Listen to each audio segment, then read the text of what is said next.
Hello, my friends. Happy Wednesday evening, September 2nd.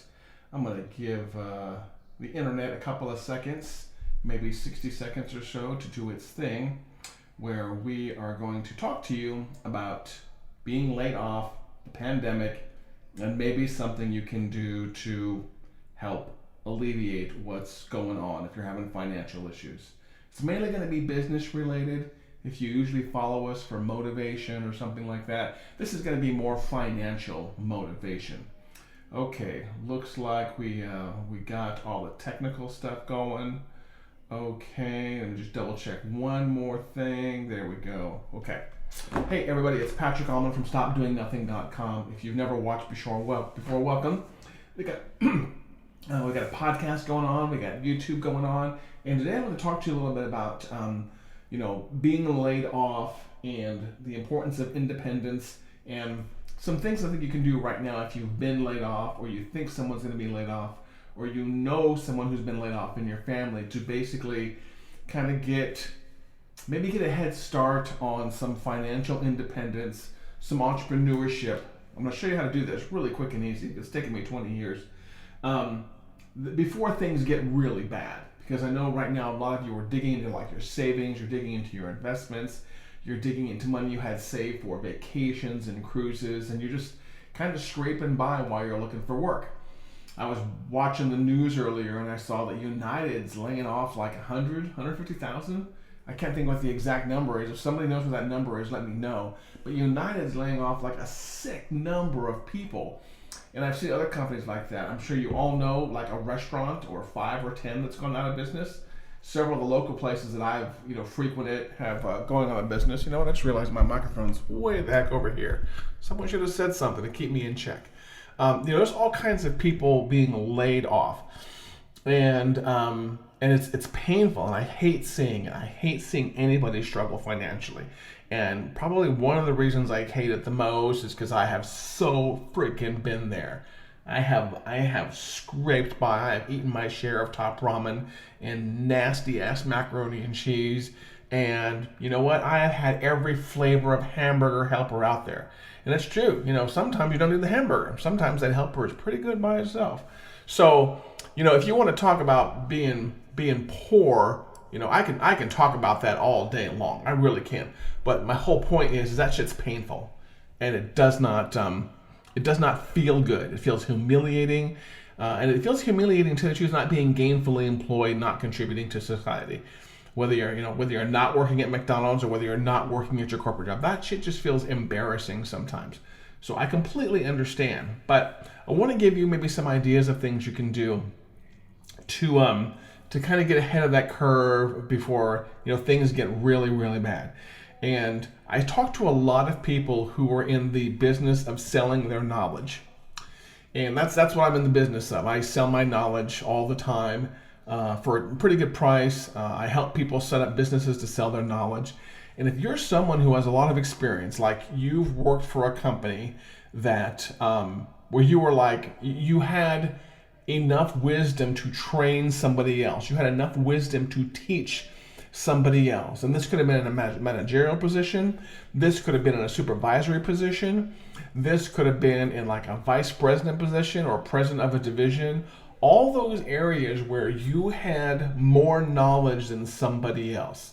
Doesn't have to be a lot more knowledge, just has to be a little more knowledge. All those areas where you were considered like a good trainer or someone who's really good at teaching somebody else the ropes of your business or the ropes of the company you worked for, or you communicated very well. The world needs people like you, regardless of the skills you have. People that train and communicate well are in demand all of the time. And I kid you not, I have several clients, almost all my clients I believe, are people that just train other people, and they get paid very well from it. I've got people who charge, everywhere from like $97 a month to $5,000 a month. And what they do is they make the path easier for someone else. Now, when you had a job before, you just did that as part of your job. You may have been a professional trainer or a supervisor or whatever it is. You just did it as part of your job. It's no big deal. You got paid for your job, and then you were an implied trainer. I'm here to tell you that, outside of that job, if you've got any of those type of training or knowledge sharing skills, you are an asset to the market, and you should sell those skills. I have had several jobs over the years, and I'm going to tell you, the job of teaching people, the job of sharing your knowledge, not the volunteer stuff. You guys know I do a lot of volunteer work. Well, when my school is not closed, I do a lot of volunteer work. But the business of basically taking your knowledge, formalizing it, laying out in step-by-steps, doing videos, doing live streams like I'm doing, whatever, that is a profitable business model. And if it's something you've thought of, then I want you to get a glass of wine or something and think about it a lot harder, because it's a way to make money. The good part about it is you can do it 24/7. You can do it on a one-off basis or a recurring basis. The business can be as big as you want it to be or as small as you want it to be. You can work from anywhere, and I shit you not, from anywhere, from an airplane, from a cruise ship, from your mom's place in Seattle, from San Diego, from France. It doesn't really matter where you are. When you are someone who sells your knowledge and your wisdom for a profit, you are, in my opinion, it just is the ultimate job. I mean, I like to fly airplanes, so if I was doing that and flying airplanes at the same time, I would be set. It would be hard to get me on the ground. But so if you are someone who, in these trying times in 2020 is having a rough time making money or making ends meet, or you're looking for, you see the writing on the wall with your business, you either reach out to me, go watch some of my previous videos on this. I have a pretty decent sized Facebook group. I think it's called Empire Builders. It talks about thought leadership and how to make money doing this. But I'm really going to be somewhat chomping at your heels to do this, because right now we're seeing with the pandemic and with the layoffs that how vulnerable we are. Everything that we do, or a lot of the businesses, the service-oriented businesses, the entertainment-oriented businesses, a lot of that stuff is vulnerable, and those positions are going away. I mean, theaters are closing, amusement parks are closing, bars are closing, restaurants are closing, and they're not opening up anytime soon. I mean, if you've been in the restaurant business, you know that runs on a pretty thin margin, and being closed for a day or two can hurt your bottom line, let alone months. And I live in Oklahoma City, and I've seen plenty of my favorite places just dive bomb, they're just not around anymore.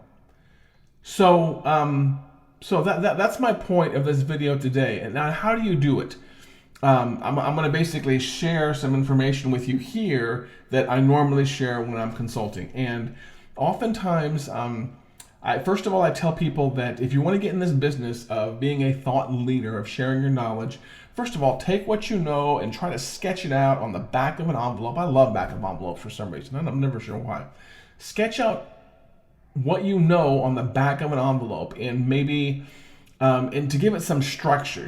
For example, when I talk about setting up a home office or setting up a course online or teaching someone how to do something, it's always good to know that there's a step A, B, C, and D, or a step 1 through 10. I mean, just get a very, very basic layout. Don't worry too much about the steps. Don't worry too much about creating the content. I'm in the marketing business, and I'm going to tell you that marketing is going to be the most important thing of what you have coming up. So get whatever knowledge you have in your head laid out in some very, very basic form, and then just stop. Stop for a second while that's laid out, and then I'm going to basically pivot your neck a little bit and talk to you a little about the marketing. Because people often think that having that content or having the thing you're going to sell is the most important thing, and I'm going to tell you that's bullshit. You can sell stuff that hasn't even been created yet, as long as you verbalize it correctly. So you can just sketch out like the basics of what you know and what you want to teach somebody, and then market it later and then sell it later. So do that. Sketch out the basics of what you know and then pivot over to marketing. What are some good things to do to get marketing up and running fast? In 2020, what are we here? We're the last third of 2020, right? We are in September 2nd is what I believe we are.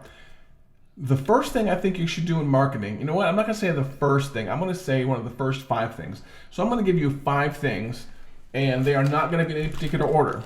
And I'm going to make them very easy because you don't live in this world that I live in.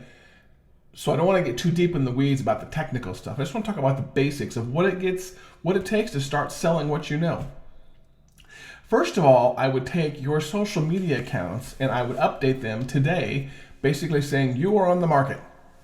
My name is Patrick. I sell, woodworking services. If you need any custom woodworking done, here's my cell number. Here's my email address. Just get that out there.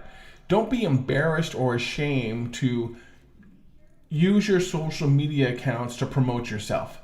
People will understand it, I promise, and you'd be surprised of the friends and family that say, hey, I've been thinking about doing this, but I didn't know anyone that did this. I didn't know you had this skill.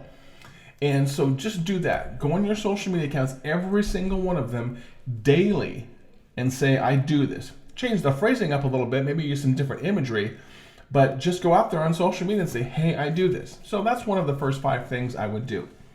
The other thing I would probably do is I would create, it's easier creating a Facebook fan page than it is a whole website. So create a Facebook fan page. Get the profile picture updated, get the cover art updated, start putting out maybe daily or weekly updates with examples of your work. And again, go back to your personal Facebook accounts and just start inviting people. Invite your mom and your dad and your brother and your sister and your uncles and ask them for invites also. I mean, it's there's no shame in that. There's no embarrassment in that at all. So your Facebook account, or your social media accounts are kind of like your website, except for they're really easy and they're put together by somebody else. So now you've got a professional social media presence, semi-professional. Please don't focus too hard on how it looks.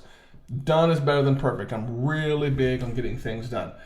So you've announced that you're in business. You've basically hung your hat out, whatever you want to call it, that you're in business. You've kind of established a social media presence. Then I would maybe go back to those 10 things that you or 5 things or 20 things of how you laid out your course, and maybe work on that a little bit more because you're going to start getting business pretty soon. And so just maybe refine that a little bit, type it up, give it a name, think about what you might charge for it. Don't be cheap. Please do not be cheap. So go back and work on that list of 10 things a little bit that you can teach right there.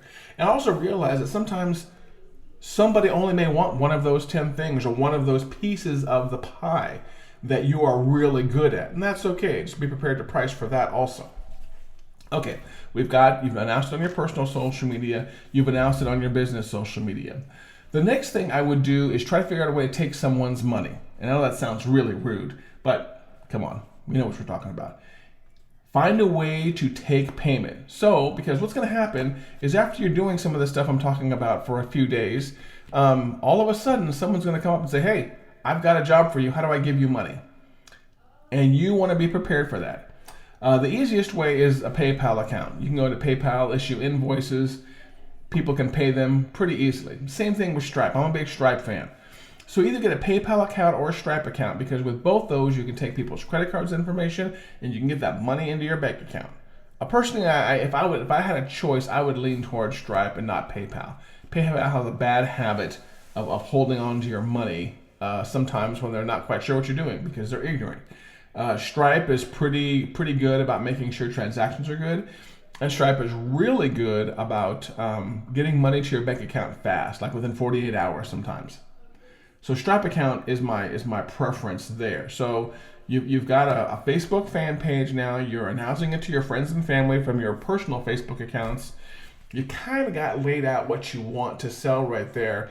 And you've got a way to accept payment. Now what comes next? I said I'd give you 5 things, didn't I? So we're up to number 4 here. And again, I'm just talking about these off the top of my head when I think about starting a business. When I think about the things I wish I'd known in October of 1998 when I went out on my own, I was stuck in the freezing cold on a contract in Iowa, and I could barely afford to pay my hotel. Yeah, that actually happened. I actually got stuck in a hotel, and I didn't have the money to pay the bill yet, because it was a longer term contract and I was going to get paid while I was staying in the hotel. And lucky for me, the hotel I stayed at was very understanding, because there's nothing a little bit more embarrassing or shaming or humiliating than coming in and out of the hotel and trying to sneak past the front desk without them saying, hey, Mr. Allmond, you come here for a second? That's a hard one to get by. It really is. So I went through that. Okay, back to number 4. So we've talked about taking money. Oh, pricing. That's what I want to talk about. Is try to figure out how you would sell something like this in terms of pricing. And there are 2 pricing models that I would recommend that you start off with, just to keep it simple. A pricing model for maybe some hourly work.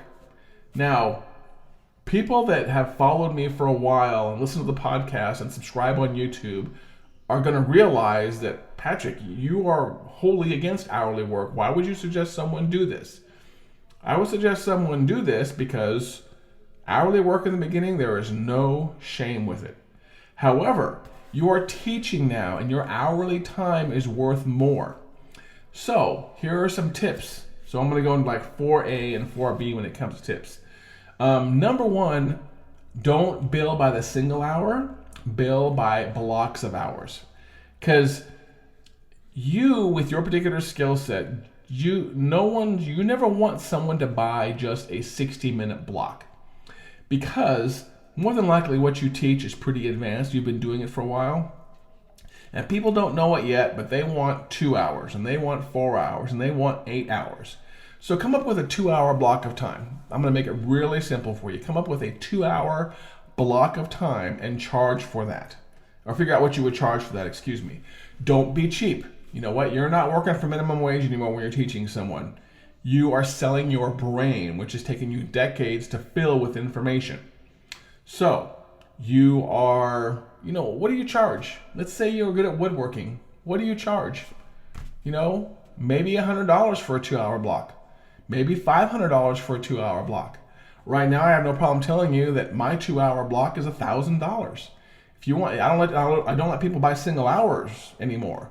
You buy a 2-hour block of $1,000 if you want to talk to me and get some one-on-one consulting, and it's recorded, and it's professional, and it's organized. So when you're thinking about pricing, don't be afraid to price high. You're going to be tempted to go out there and look at other people that are doing what you're doing and try to price stuff like them. And I see this all the time.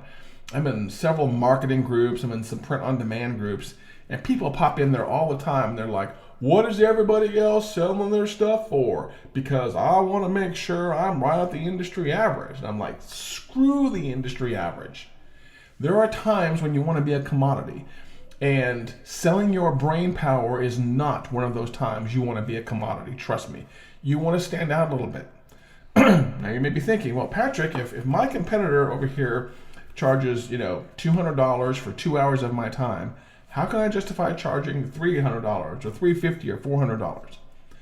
The way you can justify that is by being better than your competitor, so they are no longer your competitor. Remember, your competitor is someone who sells exactly what you're selling in terms of skills or education at the exact same price. Who wants competitors? I've got other digital marketing agencies, for example, that hire us, and they go out looking for people, and they look at what we do and they realize, well, you know what? We don't really have any competition. That's not to say that we're egotistical and we're huge. What it means is I try to frame what we do using certain phrasing. So they may go to agency A, agency B, and agency C, and they say the same thing, yada, yada, yada, yada, yada. And then I say, well, we don't do that. This is what we do, and this is how we charge for it, and this is the results you get. And if I get price resistance or people balking at what I charge, I'm like, well, you know what? Then that is the agency for you, not me. Have a nice day, my friend. And sometimes they will go off and work with that other agency, and sometimes they'll come back and they'll say, well, you know what? I really like you. I really trust you, and what we really need is what you sell. So let's run with it. Good stuff. So come up with a 2-hour block of time and what you would charge for it. And then maybe also come up with like a larger project type, a larger project type price, maybe a monthly retainer price. Again, I'm trying to make this information somewhat generic and somewhat kind of trying to cover lots of things, because I don't know if you teach restaurant management. I don't know if you teach, financial planning skills. I don't know if you teach accounting skills. I don't know if you teach someone how to shoot a basketball better. I don't know if you teach someone how to do handstands, or how to build houses, or how to, build rocking horses. I really don't know what it is that you're teaching. So I'm trying to make my information kind of knowledge and kind of generic here. So you've announced that you're in business on your personal Facebook accounts. You've created a business Facebook accounts. You've kind of sketched out what your product and service is. You kind of quantified your knowledge, and then you've worked on pricing. And remember, when it comes to pricing, you don't want to be cheap in what you sell or in what you buy, either one. So you've got those 4 things laid out. I told you I was going to give you 5 things. Then the 5th thing that I would start doing is more of kind of a recurring thing. And that is demonstrate your knowledge to people to make it very easy to buy from you. What does that mean? Well, you hear this word called content a lot. And if I were you, I would start taking some of those accounts, some of those social media accounts, and start talking about what you know about in little small bite-sized chunks. You know what? Are you good at drywall work? Then show people some examples of some drywall tricks. They're going to try it. They're going to screw it up. They're going to get frustrated with it, and they're going to call you. If you're good at soundproofing a room, I've got some decent soundproofing knowledge. You can see kind of right back here. I've got some past recording studio knowledge. I would never sell that knowledge because I'm not great at it. But if you're someone who's really good at design or doing stuff like I'm doing, soundproofing, make short videos or maybe short blog posts and talk about what you do.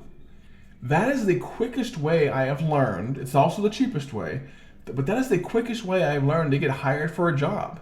You're just talking about what you do. Don't shove it in people's faces, but maybe when you're out and about in a social situation, talk about what you do, because you never know that they may know someone who knows someone who knows someone, and they're like, oh shoot, I need that drywall guy. That guy Patrick, I met at the party the other day or at the coffee shop. He's a good drywall guy. I need to reach out to him.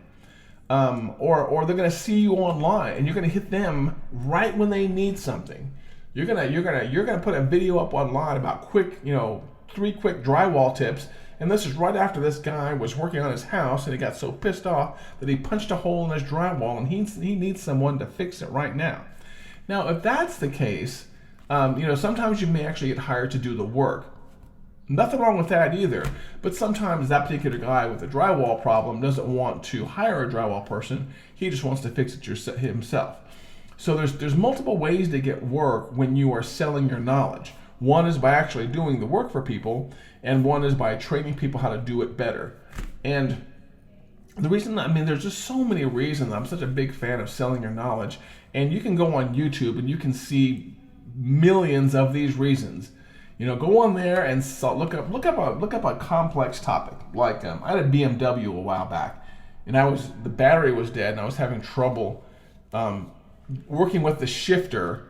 Because when the battery's dead, the shifter doesn't work, and so there's so many videos I found on how to do certain things with BMWs, and car shops, for example, will do these short tip videos of how to move your BMW shifter when the steering column is locked and when the battery is dead, and they'll do a quick 5-minute video, and I'm like, crap, I could watch that from my car.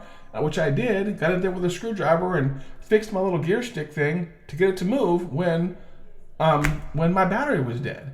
But they did do a little bit of self-promo in those videos, but my whole point is the internet is filled with people sharing their knowledge. Some people do it for free and for fun. Other people like me, I teach people how to do it and get paid as a result of it. So, that would be my 5th tip, is to basically talk about what you know about. And you may think, getting back to the whole personal Facebook account thing, you may think that your friends and family are going to get tired of that crap. You know what? They just might. And if they do, then screw them. Okay? You're a business owner now. You're an entrepreneur, and you're going to be talking about what you do for a living. Feel free to sprinkle in some humor, some jokes. You don't have to be all serious about it, but you know what? You need to get paid, and you need to run a business, and you need to keep the lights on, and you need to put food on the table. And especially right now, where are we at? We're September 2nd, 2020. Especially right now when shit's just getting hard, there's really not any rules, and you really shouldn't listen to people that say, well, now is not the right time to start a business, or you shouldn't be self-promoting on social media. And you're going to get family members that are going to message you on Facebook and say, I can't stand your stupid videos. Stop doing those. You're going to have to squash those voices because, again, I am here to keep you fed. I am here to help you feed your family.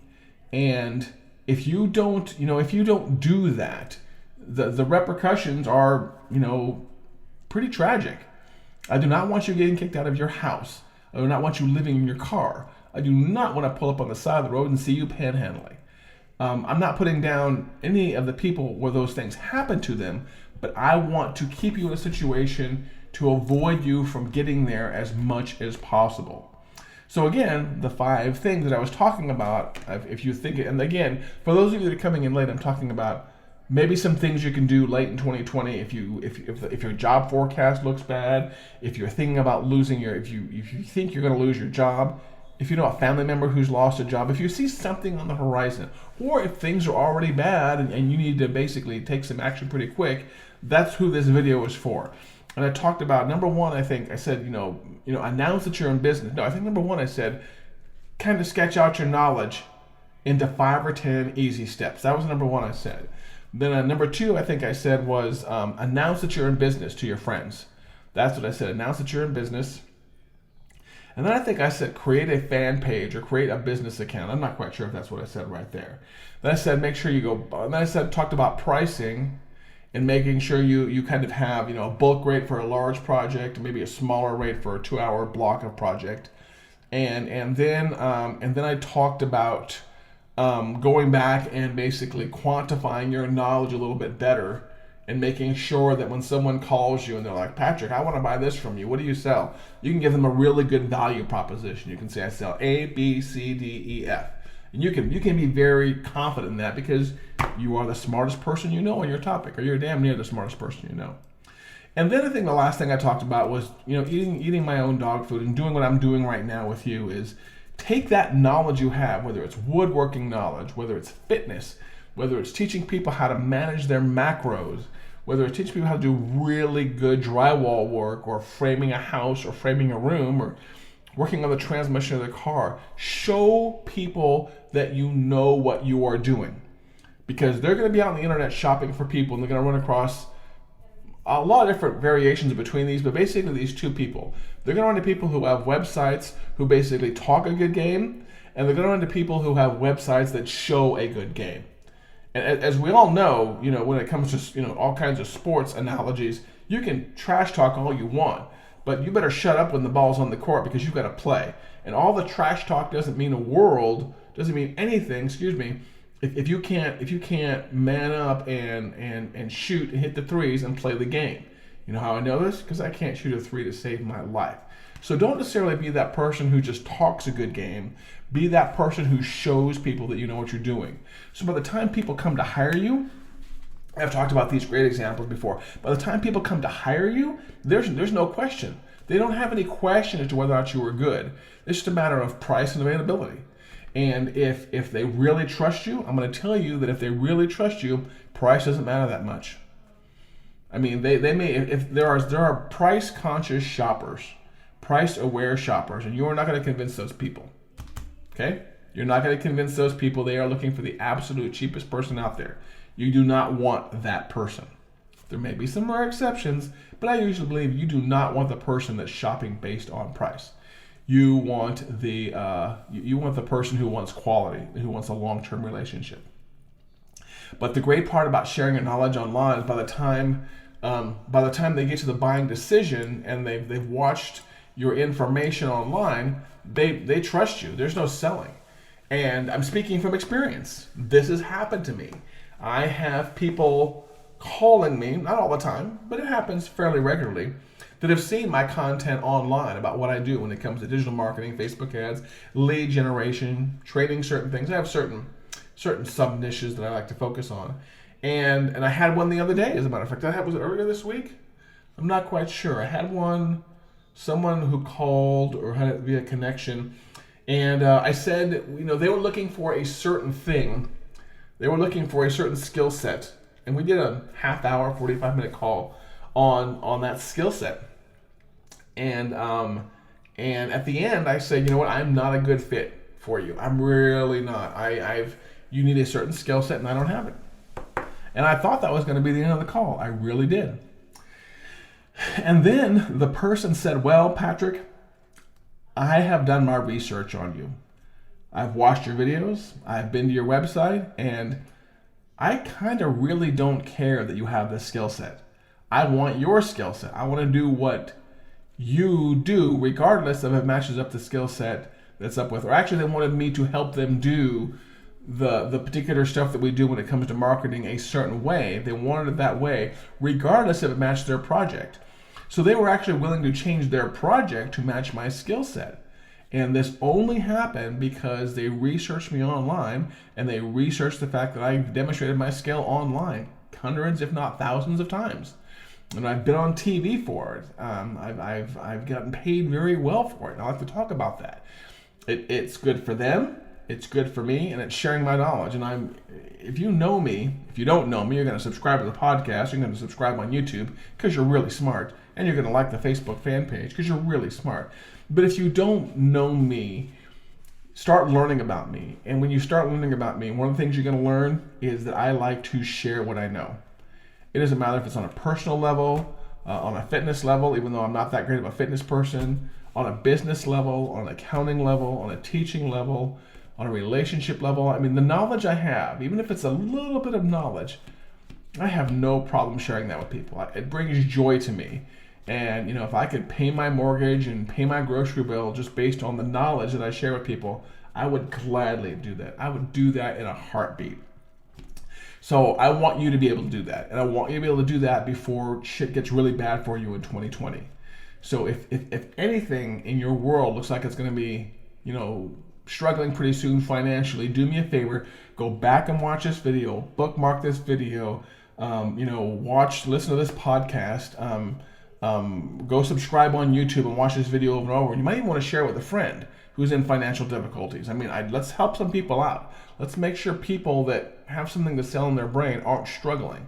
But please get ahead of that and start figuring out a way that you can sell what you know, because it's gonna do good for you. It's gonna do good for your family.